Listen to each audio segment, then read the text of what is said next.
When I first saw the sign saying Irie, I knew that it was Jamaican. I knew that it meant everything was going to be okay. And I was experiencing some discomfort. I had displeasure. I was not happy with the way that I looked. I was missing teeth. I couldn't eat properly. I used to talk covering my mouth all the time. And I was assured that the dentists here were very professional, they were very warm, and that they would treat me correctly. So I made an appointment. I came in, I sat down with Dr. Parkin.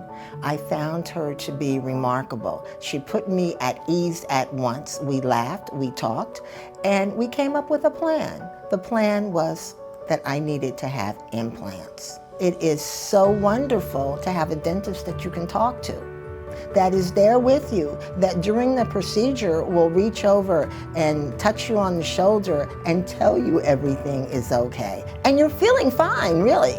You know, a little discomfort, but no real actual pain.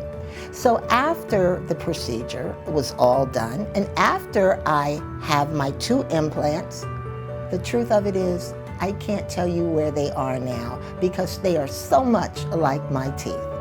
And I am so happy, I am pleased, I'm tickled pink to have these teeth in my mouth. I smile all the time.